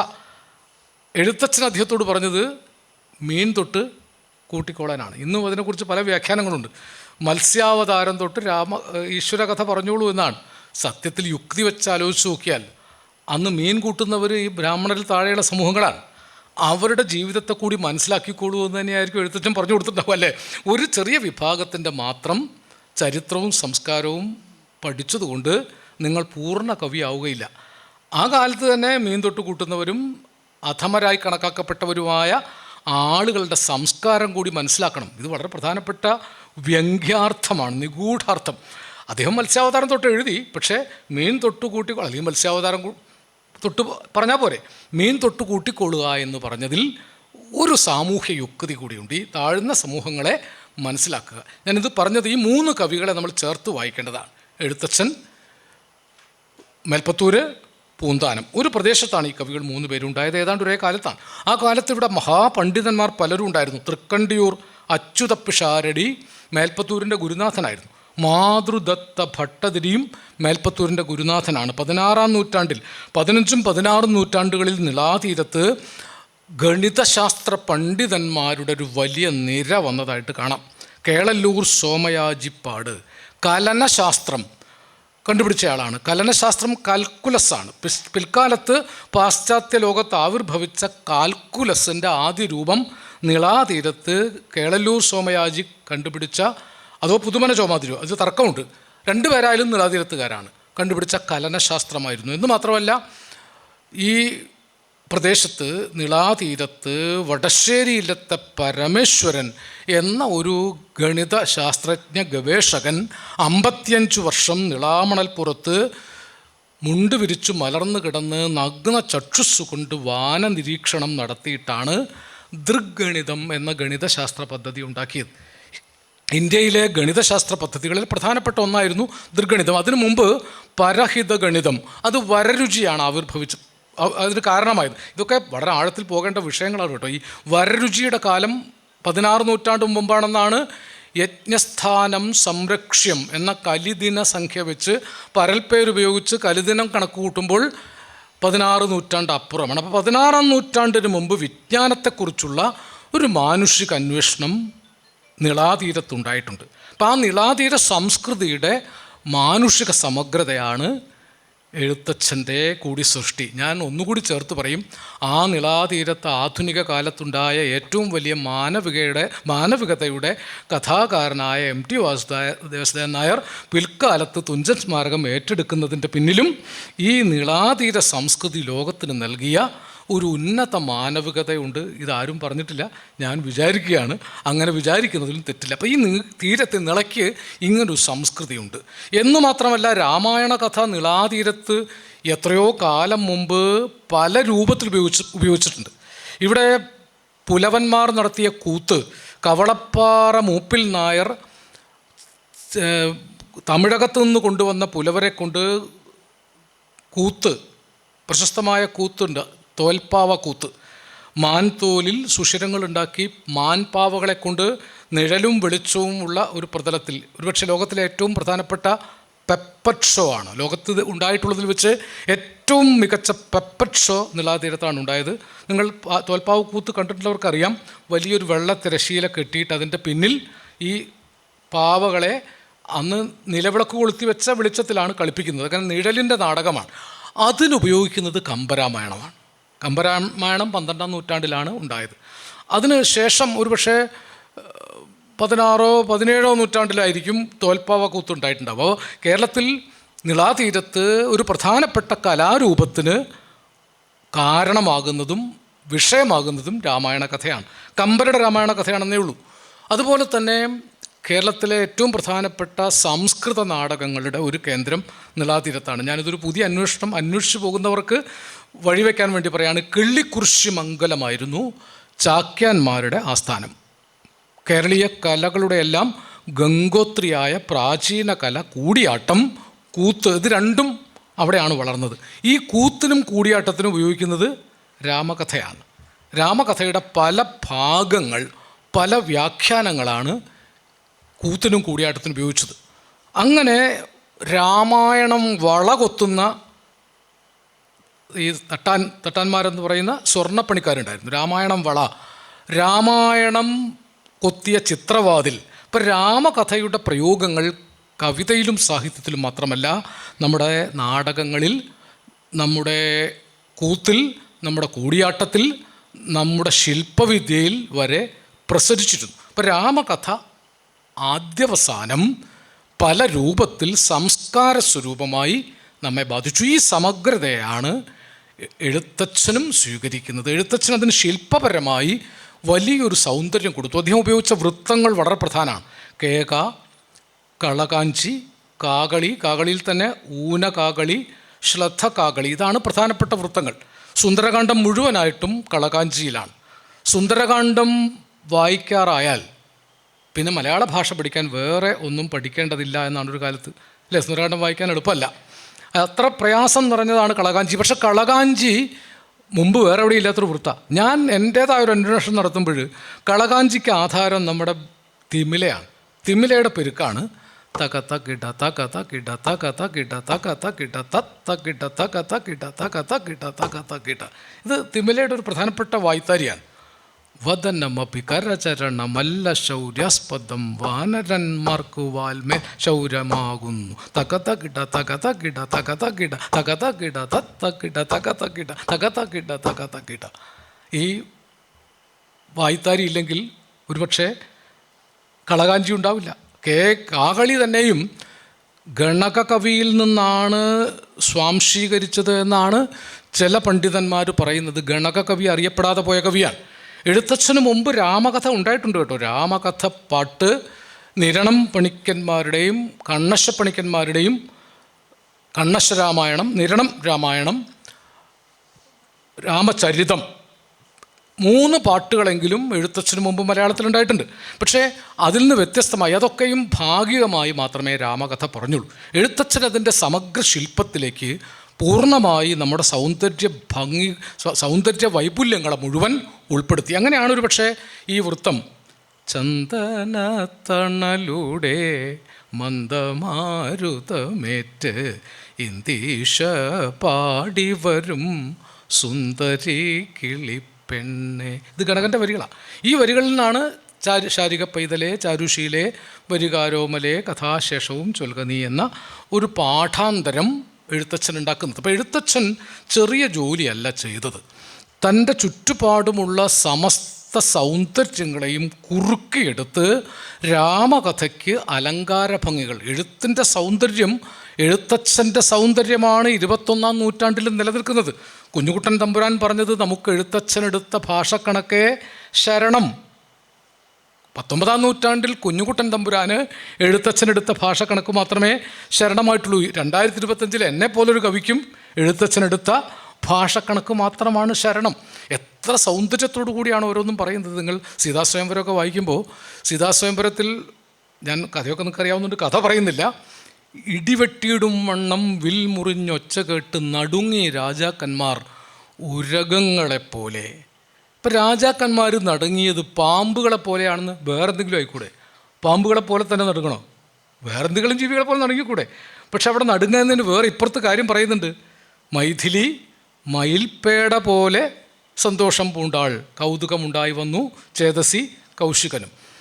മയിലും പാമ്പും തമ്മിലുള്ള ബന്ധം അറിയാമല്ലോ. അപ്പോൾ ഈ പാമ്പുകൾ നടുങ്ങുമ്പോൾ സന്തോഷിക്കുന്നത് മയിലാണ്. ഈ പ്രകൃതിയാണ് നിരീക്ഷിക്കുന്നത്. പ്രകൃതിയിലൊരു മയിൽ പാമ്പിൻ്റെ ശത്രുവാണെന്നും പാമ്പുകൾ പേടിക്കുമ്പോൾ മയിൽ സന്തോഷിക്കുന്നുണ്ടെന്ന് അതങ്ങനെയൊന്നും പറയാൻ വേണ്ടിയല്ല, ജന്തുശാസ്ത്രം പഠിപ്പിക്കാൻ വേണ്ടിയല്ല എഴുത്തച്ഛനത് പറയുന്നത്. ഒരു ചെറിയ ആനുഷംഗിക പരാമർശമാണ്. ഇടിവെട്ടിയിടും വണ്ണം വിൽമുറിഞ്ഞൊച്ച കേട്ട് നടുങ്ങി രാജാക്കന്മാർ ഉരകങ്ങളെപ്പോലെ. അടുത്ത വരി, അടുത്ത ഭാഗത്ത് മൈഥിലി മയിൽപ്പേട പോലെ സന്തോഷം പൂണ്ടാൾ, കൗതുകമുണ്ടായി വന്നു ചേതസി കൗശികനും. സ്വർണ്ണവർണ്ണത്തെ പൂണ്ട മൈഥിലി മനോഹരി സ്വർണഭൂഷണങ്ങളും അണിഞ്ഞു ശോഭയോടെ ചെന്നുടൻ നേത്രോൽപ്പലമാലയും ഇട്ടാൾ മുന്നം, പിന്നാലെ വരണാർത്ഥമാലയും ഇട്ടിടിനാൾ. ആദ്യം ഒന്ന് മാല ഇടുകയല്ല, ഇത് കണ്ണുകൊണ്ടൊരു മാലയിട്ടു. നേത്രോൽപ്പലമാല. പ്രണയത്തെക്കുറിച്ച് ഇത്രയും മനോഹരമായിട്ടൊരു സന്ദർഭം. ഒരു പ്രണയിയായ കവിയല്ല എഴുത്തച്ഛൻ, ആചാര്യനാണ്. സർവസംഘ പരിത്യാഗിയായി ജീവിച്ച ഒരു ആചാര്യനാണ്. ഇത്ര സൂക്ഷ്മമായൊരു പ്രണയ സൗന്ദര്യം പിൽക്കാലത്ത് വന്ന ഒരു പ്രണയഗാനത്തിലും ഈ ആദ്യം വന്ന് നേത്രോൽപ്പലമാല ഇട്ടതിന് ശേഷമാണ് വരണാർത്ഥമാല ഇട്ടത്. നിങ്ങൾ സൂക്ഷ്മമായിട്ട് വായിച്ചാൽ ഇതിലുടനീളം ഏത് സന്ദർഭത്തിലും അതെ. ഇപ്പം ഭാർഗവരാമനുമായിട്ട് ഏറ്റുമുട്ടുന്നൊരു സന്ദർഭമുണ്ട്. ഈ സീതാസ്വയംവരം കഴിഞ്ഞ് പോകുന്ന സമയത്ത് ക്ഷത്രിയ കുലജാതനാകിൽ നീ എന്നെ തെളിയിച്ചു തരണം എന്ന് പറയുന്നുണ്ട്. നീയല്ലോ ബലാൽ ശൈവചാപം ഖണ്ഡിച്ചത്, എൻ്റെ കയ്യിലുണ്ട് ഒരു ചാപം വൈഷ്ണവം, ക്ഷത്രിയ കുലജാതനാകിൽ നീ അത് ഖണ്ഡിക്കണം എന്ന് പറയുന്നുണ്ട്. അങ്ങനെ ക്രുദ്ധനായി 37 വട്ടം ഭൂപാലമുഖ്യരെ കൊല ചെയ്ത്, 37 വട്ടമാണ് ക്ഷത്രിയരെ കൊല ചെയ്തത്. അങ്ങനെ ക്ഷിപ്രകോപിയായ അതിക്രുദ്ധനായ സാക്ഷാൽ പരശുരാമൻ്റെ മുൻപിൽ, ഭാർഗവരാമൻ്റെ മുൻപിൽ ഈശ്വരാവതാരമായ ശ്രീരാമൻ, 2 അവതാരങ്ങളാണ്. ഒരാൾ ഈശ്വരാവതാരമാണ്, പരശുരാമനും അവതാരമാണ്, ശ്രീരാമനും അവതാരമാണ്. അവർ തമ്മിലൊരു സംഘർഷം ഉണ്ടാക്കുകയല്ല ചെയ്യുന്നത്. അവിടെ രാമൻ്റെ ഒരു വിനയത്തെ, അത് രാമൻ്റെ വിനയമല്ല എഴുത്തച്ഛൻ്റെ വിനയമാണ്. ചൊല്ലഴും മഹാനുഭാവന്മാരാം പ്രൗഢാത്മാക്കൾ വല്ലാതെ ബാലന്മാരോട് ഇങ്ങനെ തുടങ്ങിയാൽ ആശ്രയം അവർക്ക് എന്തോന്നുള്ളൂ തപോനിധേ, സ്വാശ്രമ കുലധർമ്മം എങ്ങനെ പാലിക്കുന്നു. അങ്ങേപ്പോലുള്ള മഹാത്മാക്കൾ കുട്ടികളോടൊക്കെ ഇങ്ങനെ തുടങ്ങിയാൽ അവർക്ക് എന്താണ് ആശ്രയം, അവർക്ക് എന്തോന്നുള്ളൂ തപോനിധേ. ആ ഭാഗം വായിച്ചാൽ വിനയാന്വിതനായിട്ടാണ് രാമൻ. ഇനി വേണമെങ്കിൽ ആ വില്ല് തന്നോളൂ, പറ്റുമെങ്കിൽ ഞാനത് കുലയ്ക്കാം, ഇല്ലായെങ്കിൽ തിരുവള്ളക്കേടും ഉണ്ടാവുക വേണ്ട. നിങ്ങളത് സൂക്ഷ്മമായിട്ട് വായിക്കുമ്പോഴാണ് അതിൻ്റെ സൗന്ദര്യം മനസ്സിലാവുക. അങ്ങനെ മനുഷ്യൻ്റെ വിനയം, മനുഷ്യൻ്റെ സ്നേഹം, പ്രണയം, ഭ്രാതൃസ്നേഹം, അച്ഛനോടും അമ്മയോടും മക്കൾ പുലർത്തേണ്ട ഉത്തരവാദിത്തം തുടങ്ങി മാനുഷികമായ സമസ്ത ഗുണവിശേഷങ്ങളെയും സന്ദർഭത്തിലൂടെ പഠിപ്പിക്കുകയാണ് എഴുത്തച്ഛൻ ചെയ്തത്. 16-ാം നൂറ്റാണ്ടിൽ അത്രയൊന്നും മൂല്യവത്തായ ഒരു സാമൂഹ്യ ജീവിതം നയിക്കാതെ കഴിഞ്ഞിരുന്ന മലയാളികൾക്ക് രാമായണ പാരായണം കൊണ്ട് കിട്ടിയത് സമഗ്ര മനുഷ്യത്വമാണ്. ഒരു മകൻ അച്ഛനോടെങ്ങനെ പെരുമാറണം, അച്ഛൻ മകനോടെങ്ങനെ പെരുമാറണം, അമ്മ മക്കളോടെങ്ങനെ പെരുമാറണം, സഹോദരൻ ഭരതരാഘവ സംവാദമൊക്കെ വായിക്കുമ്പോൾ അറിയാം, ഭരതൻ അമ്മ പറഞ്ഞതനുസരിക്കാതെ ജ്യേഷ്ഠനെ കാണാൻ കാട്ടിലേക്ക് പുറപ്പെടുന്ന സന്ദർഭമുണ്ടല്ലോ. അവസാനം ആ പാതുകം വാങ്ങിയിട്ട് തിരിച്ചു വരികയാണ്. പാതുക പട്ടാഭിഷേകമാണ് നടക്കുന്നത്. ജ്യേഷ്ഠൻ വാഴേണ്ട സ്ഥലത്ത് ഞാൻ വാഴുകയില്ല എന്ന് ഇളയമ്മയുടെ മകൻ, അതും ആ അമ്മ അവർക്ക് 2 പേർക്കും കൂടി ചോദിച്ചു വാങ്ങിയ രാജ്യം ഞാൻ ഭരിക്കുകയില്ല എന്ന് ശഠിച്ച് പാതുക പട്ടാഭിഷേകം നടത്തി ജീവിച്ച ഒരു അനുജൻ. മറ്റൊരനുജൻ ഭാര്യ ഊർമിള അന്തഃപുരത്തിൽ സർവാംഗസുന്ദരിയായിട്ടിരിക്കെ അവൾ ഉപേക്ഷിച്ച് 12 കാലം ജ്യേഷ്ഠൻ്റെ നിഴൽ പോലെ പോയ ലക്ഷ്മണൻ. ഇങ്ങനെ ത്യാഗസുരഭിലമായ സൗഹാർദ്ര ബന്ധങ്ങൾ, അത് മനുഷ്യർക്കിടയിൽ മാത്രമല്ല, സമ്പാദിയും ജഡായുവും തമ്മിലുള്ള ബന്ധം. അത് അനുജൻ്റെ ചിറക് കരിയാതിരിക്കാൻ ജ്യേഷ്ഠൻ മുന്നിൽ പറന്ന് ചിറക് കരിഞ്ഞു വീഴുകയാണ് സമ്പാദി. അതുപോലത്തെ തിരിച്ചാണ് ബാലി സുഗ്രീവന്മാരുടെ കഥ. ബാലിയും സുഗ്രീവനും അത്ര ഇഷ്ടമുള്ള ആളുകളായിരുന്നു.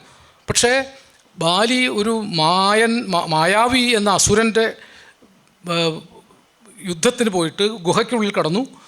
മരിച്ചാൽ പാല് പുറത്തേക്ക് വരും, ജയിച്ചാൽ പാല് പുറത്തേക്ക് വരും, അപ്പോൾ നീ എന്നെ കാത്തു നിൽക്കണം, ഞാൻ മരിച്ചു പോയാൽ ചോരയാണ് വരിക, അപ്പോൾ നീ തിരിച്ചുപോയി രാജ്യം വാണ്ടുകൊള്ളൂ എന്നാണ് ജ്യേഷ്ഠൻ കൽപ്പിച്ചത്.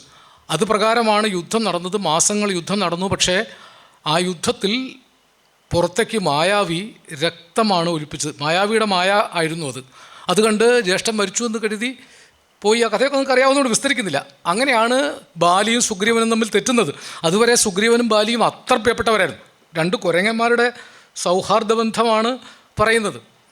അത് കഴിഞ്ഞ് പിന്നെയാണ് ഋഷ്യമുഖാചലത്തിൽ ബാലിക്ക് പ്രവേശിക്കാൻ അവകാശമില്ലാത്ത ഋഷ്യമുഖാചലത്തിൽ പോകുന്നതും പിന്നീട് രാമനുമായിട്ട് സഖ്യം ഉണ്ടാക്കുന്നതും രാമസുഗ്രീവ സഖ്യം, ഇതൊക്കെ എഴുത്തച്ഛൻ്റെ ഭാഗങ്ങളിൽ അതിസൂക്ഷ്മമായിട്ട് ഇതൊക്കെ പറയുന്നുണ്ട്. ബാലിയെ വധിക്കുന്ന ആ രംഗം നിങ്ങൾ എന്ത് മനോഹരമായിട്ടാണ് സ്വഭാവോക്തി എഴുത്തച്ഛൻ ഉണ്ടാക്കിയിരിക്കുന്നത്. മാന്തുന്നു. രണ്ട് കുരങ്ങന്മാർ തമ്മിൽ യുദ്ധം നടത്തിയാൽ അത് ബാലിയും സുഗ്രീവനും പോലുള്ള വലിയ മഹാത്മാക്കളാണെങ്കിലും കുരങ്ങന്മാരുടെ യുദ്ധം എങ്ങനെയായിരിക്കും? തമ്മിൽ മാന്തുന്നു, കടിക്കുന്നു. അങ്ങനെയാണ് ആ യുദ്ധം. അതേസമയം യുദ്ധകാണ്ഡത്തിലെ യുദ്ധം അങ്ങനെയല്ല. യുദ്ധകാണ്ഡത്തിൽ അക്ഷൗഹിണിപ്പട, കുതിരകൾ, തേരുകൾ, നാനാവിധങ്ങളായിട്ടുള്ള ആയുധങ്ങളൊക്കെ പൂട്ടിയ പല ആയുധങ്ങൾ നിരത്തിയിട്ടുള്ള യുദ്ധമാണ്. ഈ രണ്ട് ശൈലങ്ങൾ പൊരുന്നത് പോലെ, രണ്ട് സമുദ്രങ്ങൾ പൊരുന്നത് പോലെയും, രണ്ട് ശൈലങ്ങൾ, രണ്ട് സമുദ്രങ്ങൾ തമ്മിൽ പൊരുന്നത് പോലെയാണ്. അംഗം വിട്ടുന്നത് പോലെയാണ്. രംഗമൊക്കെ ഒന്ന് വെറുതെ വൈകണം, അതിപ്പോൾ വിസ്തരിച്ച് വരാൻ സമയമില്ല. അത്ര സൂക്ഷ്മമായിട്ടാണ് രണ്ട് കുരങ്ങന്മാരുടെ യുദ്ധം എഴുത്തച്ഛൻ വർണ്ണിച്ചിട്ടുള്ളത്. അവിടുന്ന് അമ്പെയ്ത് ശ്രീരാമനാണ് ബാലിയെ മരത്തിന് പിന്നിൽ നിന്ന് അമ്പെയ്ത് കൊല്ലുന്നത്. അപ്പോൾ ബാലിയുടെ ഒരു ചോദ്യം ചെയ്യലുണ്ട്. രാമനെ ചോദ്യം ചെയ്യുന്നൊരു ഭാഗം എഴുത്തച്ഛൻ പറഞ്ഞിട്ടുണ്ട്. നിങ്ങൾ എന്ത് പുരുഷോത്തമനാണ്? ഈശ്വരനാണെങ്കിൽ എന്തിനാണ് എന്നെ മറഞ്ഞു നിന്ന് കൊന്നത്? അത് വലിയൊരു സംവാദമാണ്. ബാലി രാഘവ സംവാദത്തിൽ അവസാനം ബാലിക്ക് ബോധ്യപ്പെടുത്തുന്നുണ്ട് മനുഷ്യൻ്റെ മൂല്യങ്ങൾ. അപ്പോൾ വാനരത്വത്തിൽ നിന്ന് നരത്വത്തിലേക്കുള്ള വളർച്ചയുടെ കഥ കൂടിയാണ് രാമായണ കഥ. വാനരത്വത്തിൽ നിന്ന് നരത്വത്തിലേക്കുള്ള, വാനരനും നരനും തമ്മിലുള്ള വ്യത്യാസം എന്താണ്? വാനരൻ അതിപ്രാകൃതമായി മാത്രമേ ജീവിതം കൊണ്ടു നടക്കുന്നുള്ളൂ. എന്നാൽ നരൻ ശത്രുവിനെ പോലും സ്നേഹിക്കാൻ കഴിയുന്നവരാണ്. അതുകൊണ്ടാണ് ക്രോധമൂലം ആണ് ദോഷങ്ങളൊക്കെ ഉണ്ടാകുന്നത്. ക്രോധം പരിത്യജിക്കണം ബുധജനം. ആ വാക്ക് വളരെ പ്രധാനമാണ്. എഴുത്തച്ഛൻ ബുധജനം അതെന്താ ചൊവ്വാജനം ആവാത്ത എന്താ? ആ ബുധൻ പ്രബുദ്ധൻ എന്ന അർത്ഥത്തിലാണ്. പ്രബുദ്ധനായ ആൾ ക്രോധത്തെ പരിത്യജിക്കണം. ചീത്തവികാരങ്ങൾ, മാനുഷികമായ ചീത്തവികാരങ്ങൾ മാറ്റി സ്നേഹം, സത്യം, ധർമ്മം, ദയ, കാരുണ്യം, ഭക്തി തുടങ്ങിയ ഉത്തമ മൂല്യങ്ങളിലേക്ക് മാറുമ്പോഴേ വാനരൻ നരനാകുന്നുള്ളൂ. ഹനുമാനും വാനരനാണ്. ഇന്ത്യ കണ്ട എന്നല്ല, ലോകം കണ്ട ഏറ്റവും മികച്ച കഥാപാത്രങ്ങളിലൊന്നാണ് ഹനുമാൻ. ശക്തിയുടെ ഹനുമൽ സേവ തുഞ്ചൻ പറമ്പിൽ എന്ന പേരിൽ ഇടശ്ശേരിയുടെ ഒരു കവിതയുണ്ട്. ഇടശ്ശേരി തുഞ്ചൻ പറമ്പിലെ കവിസമ്മേളനത്തിൽ പങ്കെടുക്കാൻ വേണ്ടി വന്നപ്പോൾ ചൊല്ലിയതാണ്.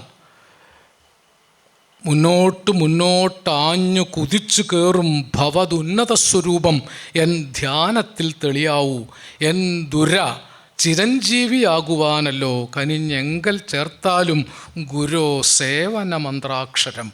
ഹനുമാൻ്റെ അപേക്ഷയാണ്, അല്ലെങ്കിൽ ഹനുമാനോടുള്ള അപേക്ഷയാണ്. ഹനുമാൻ സേവകനാണ്, തനിക്കൊന്നും ആവശ്യമില്ലാത്തൊരാളാണ്. യുദ്ധത്തിൻ്റെ ഇടയിൽ എല്ലാവരും മരിച്ചു മോഹിച്ചു വീണപ്പോൾ പോയി ഈ ഔഷധമല പൊക്കിക്കൊണ്ടുവരുന്നത് ഹനുമാനാണ്.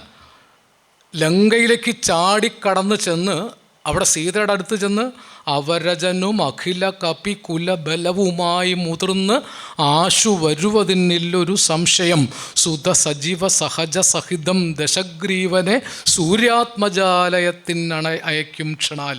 ഇതാണ് സീതയുടെ അടുത്ത് നിന്ന് ഹനുമാൻ പറയുന്നത്. അത്ര കരുത്തനായ ഹനുമാനിലും നരത്വം, ഈ വാനരത്വം ഇല്ല, നരത്വമാണുള്ളത്. അതുകൊണ്ടാണ് ലങ്ക കത്തിച്ചത്. ഇന്നലെ ഒരു പക്ഷേ ഹനുമാനെക്കുറിച്ച് ഏറ്റവും കൂടുതൽ സംസാരിക്കുന്ന ആളാണ് ഇന്നലെ വന്ന മുല്ലക്കര രത്നാകരൻ. മുല്ലക്കര രത്നാകരൻ പലപ്പോഴും പറഞ്ഞു കേട്ടിട്ടുണ്ട്, ഈ ഹനുമാൻ ഏത് നാട്ടുകാരനാണെന്നുള്ള തർക്കത്തിൽ പറഞ്ഞു മലയാളിയാണെന്ന കാര്യത്തിൽ യാതൊരു സംശയമില്ല എന്ന് പറഞ്ഞു എന്നാണ്. കാരണം മറ്റൊരുത്തൻ്റെ ഭാര്യയ്ക്ക് വേണ്ടി സ്വന്തം വാലുമ്പോൾ തീ കൊളുത്താൻ മലയാളിക്കല്ലാതെ മറ്റാർക്കും കഴിയുകയില്ല എന്ന് മുല്ലക്കര പറയാറുള്ളത്. അവിടെയും ഈ ലങ്കാദഹനം എന്ന ഒരു പക്വതയില്ലാത്ത ജോലി ഹനുമാൻ ചെയ്യുന്നുണ്ട്. അവിടെ സീതയെ കണ്ടു പോന്നാൽ മതി, ലങ്ക ദഹിപ്പിക്കാനൊന്നും പറഞ്ഞിട്ടില്ല അല്ലേ. അതിൽ പറയുന്നില്ലേ, വദന്നമപ്പി കരചരണമല്ല ശൗര്യാസ്പദം, വാനരന്മാർക്ക് വാൽമേൽ ശൗര്യമാകുന്നു, വയമതിന് ജഡിതി വസനേന വാൽ വെഷ്ടിച്ച് വന്നി കൊളുത്തി പുരത്തിലെല്ലാടവും നിഖിലചര പരിവൃഢരെടുത്ത് വാദ്യം കൊട്ടി രാത്രിയിൽ വന്നോരു കള്ളനെന്നിങ്ങനെ അഖിലദിശി പലരുമിഹ കേൾക്കുമാറുച്ചത്തിൽ നീളെ വിളിച്ച് പറഞ്ഞ് നടത്തുവിൻ എന്നൊക്കെ ആവശ്യപ്പെടുന്നുണ്ടല്ലോ.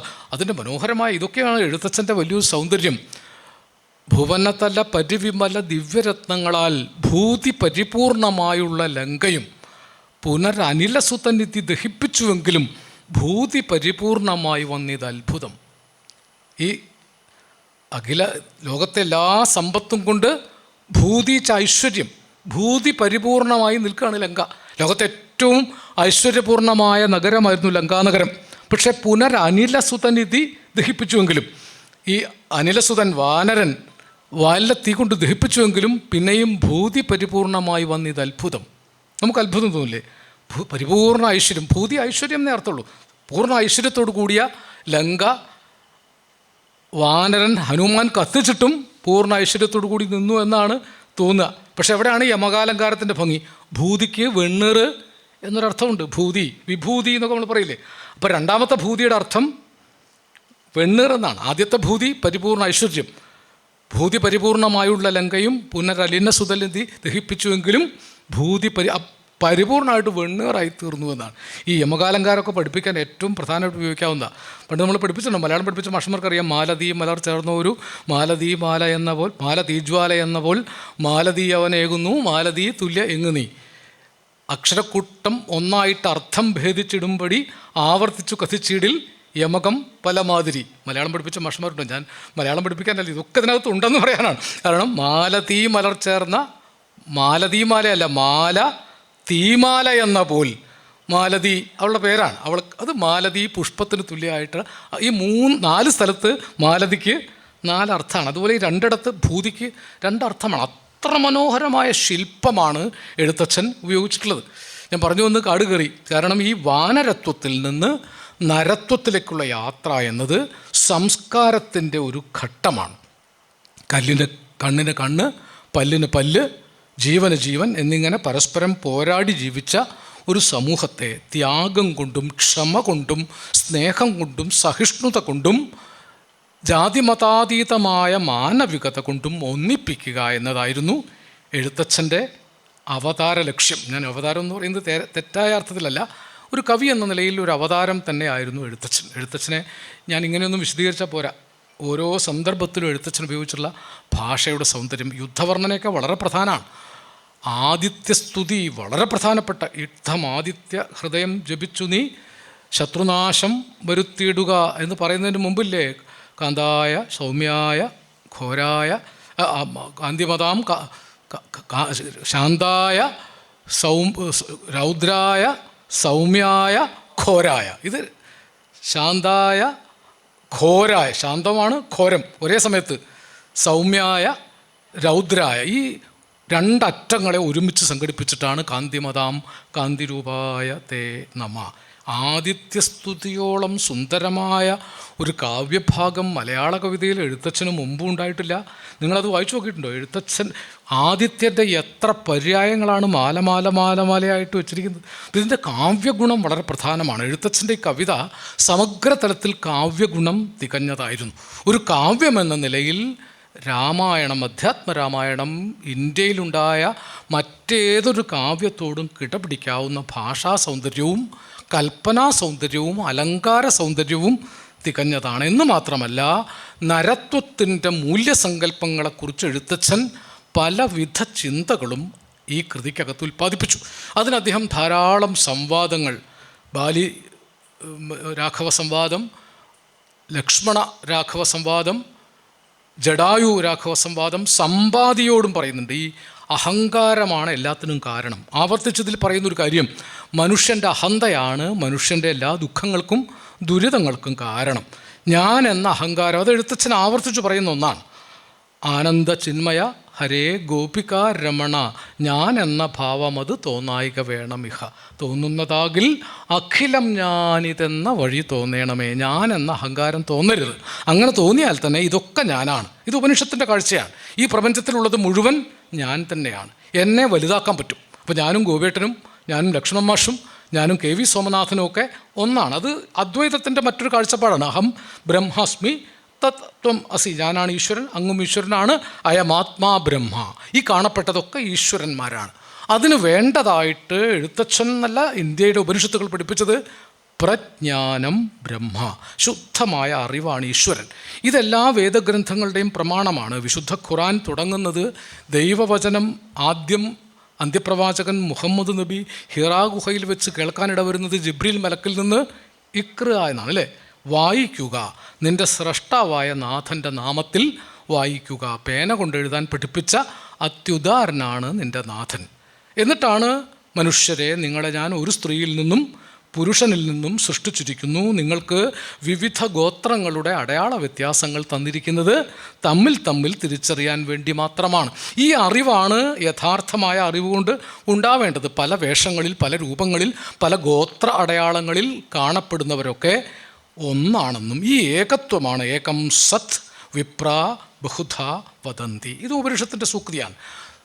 സദേകമേവാദ്വിതീയം, സത്തേകമാണ്, ഏകമേവാദ്വിതീയം, രണ്ടാമതൊന്ന് ഉണ്ടാവാൻ സാധ്യതയില്ലാത്ത വിധം ഏകമാണ്. ഇത് വളരെ പ്രധാനമായ ഒരു ദർശനമാണ്. ഈ ദർശനം സ്ഥാപിച്ചെടുക്കാൻ എഴുത്തച്ഛൻ രാമകഥയെ ഒരു ഉപാധിയാക്കുകയാണ് ചെയ്തത് 16-ാം നൂറ്റാണ്ടിൽ.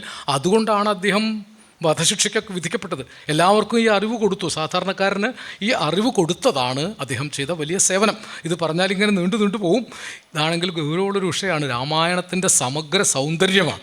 സമഗ്രതയിൽ രാമായണത്തെക്കുറിച്ച് പറയുമ്പോൾ ഈ മാനുഷിക വികാരങ്ങളുടെ പൂർണ്ണത, മനുഷ്യനെ പരിപൂർണ്ണാക്കിയാൽ ഈശ്വരനാകാമെന്നാണ് എഴുത്തച്ഛൻ്റെ വലിയ ദർശനം. അതാണ് അതിൽ ഏറ്റവും പ്രധാനം.